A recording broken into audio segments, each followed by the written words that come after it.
Baha ikaze nongeye kubasuhuza abakunzi ba The Flame 24 TV. Ngira nkuko umaze kumenyera uri kumwe nanjye Victor.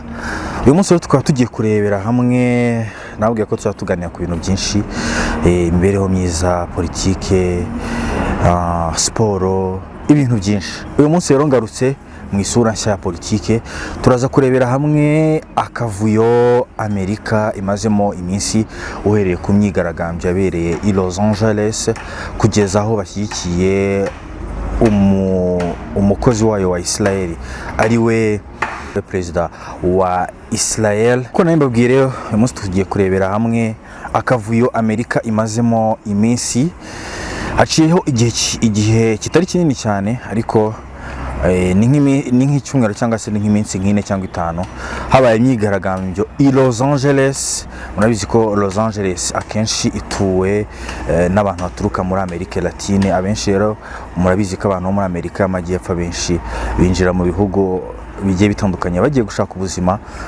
hanyuma muri kwa gushaka ubuzima akenshi nta byangombwa baba bafite. Haje kuza igihuha kivuga ko immigration yo muri Amerika igiye kugaba igitero ku bantu bose batuye Los Angeles badafite ibyangombwa. Niko kuzinduka uwo munsi bigaragambije, hanyuma Trump aza kuza kubabwira ko icyo gitero nta gihari, ariko bakomeza imyigaragambyo. Trump aho kugira ngo yumvikane wenda na guverineri uyobora leta ya Los Angeles California, yaje kuza kuba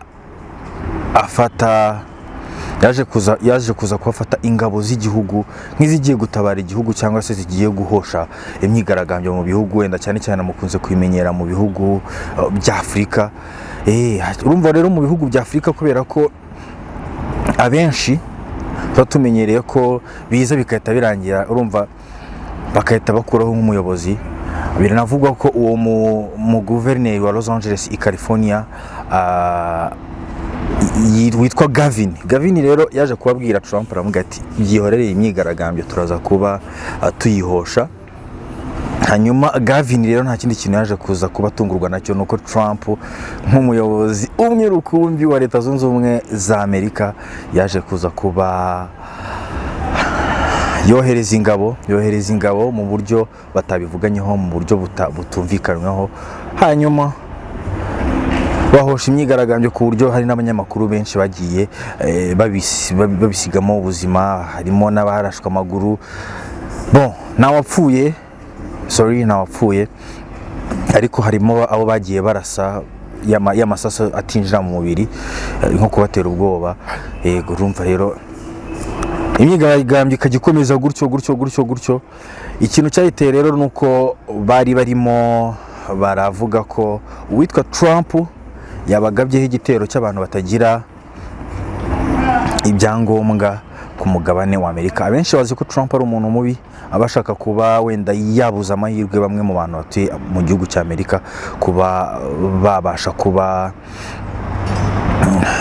babuzwa uburenganzira. Ariko Trump nk'umurepublike, abademokrate bahise bamaganira kure cyane icyo gitero Trump yari amaze kuba yakora. Isaba cyamagana cyane ko i Los Angeles ni imwe muri state cyangwa se mu mareta atemera ibigendanye na leta iriho y'abarepublikani. Urumva ko Trump kugira ngo avuge ikintu bacyumva biragoranye kabisa. Ni nka kwa kundi bavuga ngo umwami yahaye amata niyo bamwimye amatwi. Urumva ko rero Amerika bitewe n'akavuyo imazemo iminsi, ejo bundi rero bigira gutya Israel iba yatatse igihugu cya Iran.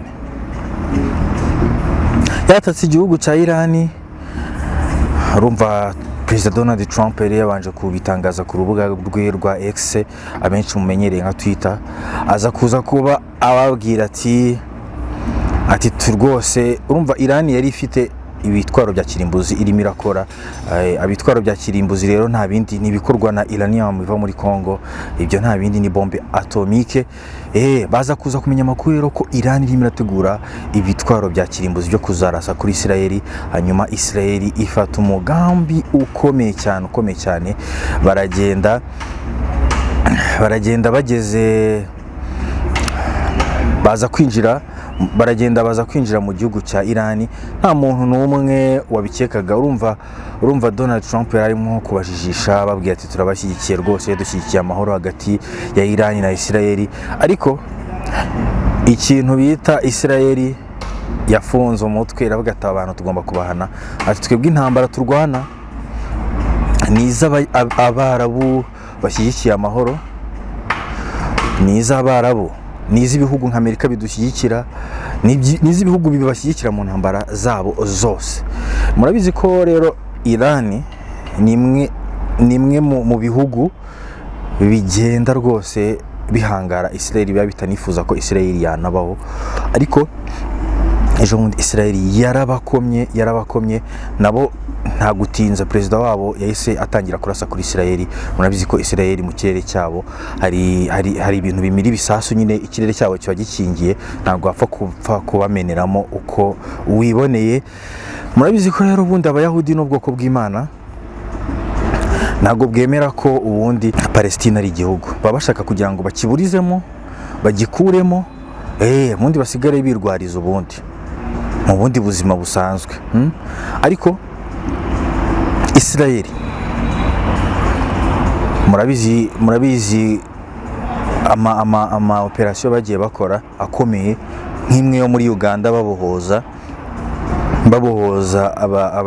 Abayahudi, babohozaga Abayahudi bashaka kugira ngo bataza kuba bagirirwa nabi, guhera ku bwaba Ariel Sharon, sibyo? Urumva abo bantu bose hari ibintu bimwe basa nkaho bagenderaho. Bimwe mu bintu bagenderaho rero igihugu cya Israel gisa nkaho gitwawe n'ayo mahame. Ubundi iyo wemeye ko Israel na Palestine ari ibihugu bibiri, icyo gihe ntabwo wumva kimwe na Israel, sibyo? Kuko bavuga ko n'ubundi Yesu Kristo yavukiye i Betelehemu ubundi ni Yudeya, i Betelehemu hari muri Palestina, sibyo? Akurira i Nazareti ari muri Israel. Bavuga ko ari ibice bya Palestina nako ibice bya Israel byagiye bikagenda byitandukanya mu buryo butari fresh, bidashimisha abayobozi babo. Ubundi rero Israel nyuma yaho ikorewe jenoside y'Abayahudi ikozwe na Hitler mu ntambara ya kabiri y'isi, Abayahudi bakongera kwigarurira isi, bavuze ko nta Muyahudi uzongera kuba yagirirwa nabi, ndetse ko hari n'ibihugu bimwe na bimwe ubu udashobora kuba washyingirwana, urumva? Ndetse hari n'ibihugu bimwe na bimwe ubu udashobora kuba washyingiranwa n'umukobwa wabo, cyane cyane b'Abarabu. Akenshi ubusanga kugira ngo ushyingirwane n'umukobwa wawe yabiremereye cyane.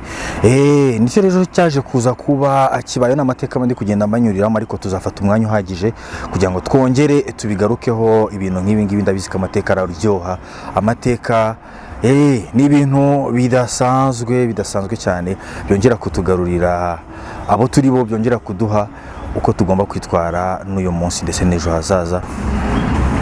Bavuga ko nta Muyahudi uzongera kuba ahohoterwa.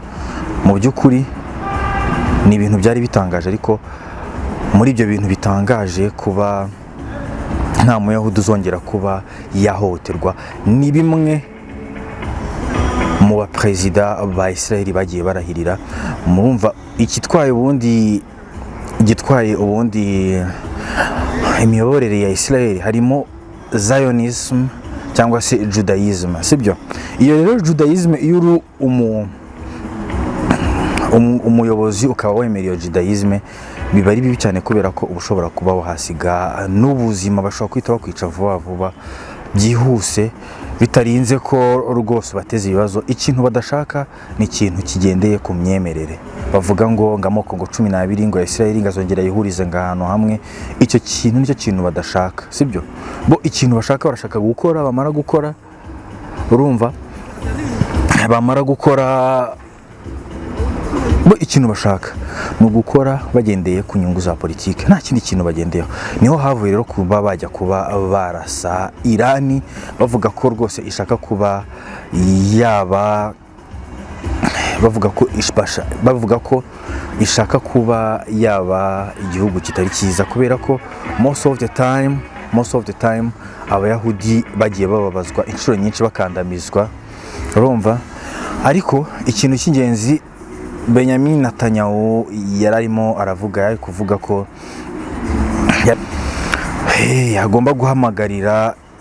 agomba guhamagarira wenda nk'ibihugu nka Amerika kuba byaza bikaba urumva nk'ibihugu bya Amerika kuba byaza ibihugu bya Amerika bakavuga ko bashobora kuba babishyira muri iyi ntambara ya Israel barimo bararwana nayo. Ngaho rero nibyo ngibyo mba nabateguriye umunsi ku munsi, nkwibutsa ko ikiganiro ni politiki igezweho kuri The Frame 24 TV, mubwira ko bimwe mu bintu ugomba kuba waza kuba ushakisha n'uburyo mu by'ukuri Israel yashaka gukurira Amerika, ikayikururira mu bibazo byayo kugira ngo ibashe kuba yayirwanirira. Niho Benjamin Netanyahu yatangiye abwira uwitwa Donald Trump amwifuriza n'isabukuru nziza, amubwira ati wakagabo wowe rwose turakwemera, tubereye umugabo mwiza, watubereye umuyobozi w'icyerekezo bidasanzwe. Ubundi baba bavuga ko Donald Trump atumvikana n'ibihugu ibyo ari byo byose, ariko Israel yo baba bameranye neza. Ayo ni imwe mu mateka rero, ariko ikiriho nuko Irani ndetse na Israel bameranye nabi, bari kurasana biteye ubwoba. Muri buki ibitero byabanje nko mu kwa 12 ubwo Irani yabarasaga kuri Israel, hanyuma Israel ikarakara ikajya guhiga imitwe igiye itandukanye harimo za Hezbollah hanyuma na za Hamas, ziba zitavugwa rumwe n'ubutegetsi bwa Israel. Urumva rero Israel yo ku giti cyayo ibishobora kuba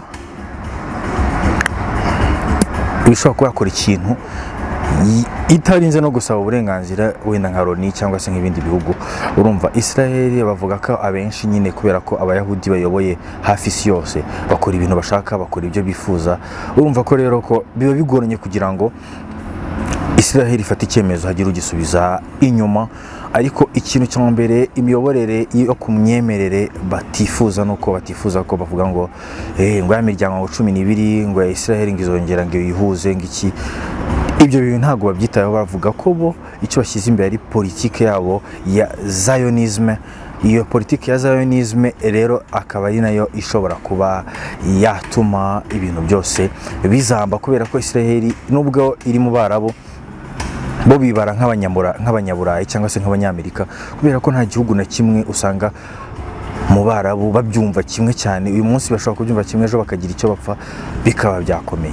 Urumva ko rero Israel bitewe n'amateka y'ubuzima bagiye bacamo, bagiye bazamura karakteri zabo, bakavuga ko nta muyahudi n'umwe uzongera kuba asuzugurwa. Bamwe rero na bamwe aba muri Palestina, ubwo Palestina nacyo ni igihugu cyari kiri muri Israel ariko nyuma kiza kuba akitandukanya. Murabizi ko Palestina yakoronijwe n'Abongereza. Abongereza rero abenshi ibihugu by'Uburayi byinshi bituwe n'Abayahudi, ibyinshi bituwe n'Abayahudi. Usanga n'Ubwongereza rwose power ifitwe n'abantu b'Abayahudi. Rero b'Abayahudi baje kuba bakina adiru, bavuga ko icyitwa Palestina kitazigera kigenga nk'igihugu. Niyo diru babasigira ikigeragezo. Niyo mpamvu ujya ubona Palestina na Israel bitajya byumvikana. Nk'umwana w'Imana avukiye muri Palestina ariko akurira i Nazareti muri Israel.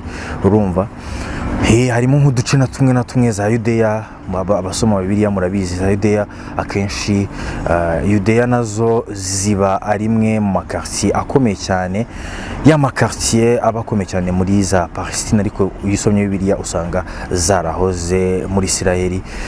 Hanyuma rero icyaje kuza kuba gikurikiraho nyuma yo kuyobwa na Trump, hanyuma Irani baje kuza kuba bayibomora kabisa, barayituritsa ahantu hose bakoreraga ibitwaro bya kirimbuzi. Harimo n'umujenerali waje kuba yitabiramo Imana, wavuga ko Israel idakwiye kubaho, igomba kuba yarimbuka.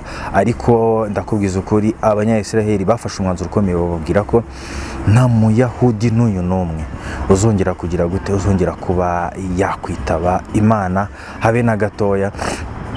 bitewe rero n'imyanzuro bagiye bafata nuko nguko igihugu cya Israel kifatanya na Amerika cyo gishaka ibihugu bafatikanya, ariko by'umwihariko abayahudi bari ahantu hose bavuga ko na Donald Trump ari umwe mu bayahudi bayoboye Amerika. Bigoye ko ushobora kubona umuyobozi wayoboye Amerika abayahudi batabashije kuba bamwiyumvamo. Niyo mpamvu rero ubusanga ibihugu nka za Afghanistan baba bavuga ati abantu rwose wapipe abantu ntabwo tubemera, ugasanga nk'igihugu nka Iran cyashatse kugerageza kwica Donald Trump mu gihe cy'itora, bashaka kumwica hafi inshuro ebyiri zose. Urumva ko rero ari ibintu bitoroshye habe na gatoya. Ayo ngayo rero niyo makuru nari nabateguriye uyu munsi. Munyemerere uyu munsi dusoreze hano ikiganiro cy'umunsi, ni politiki igezweho kuri The Flame 24 TV. Mukomeze kugira ibihe byiza. Ciao.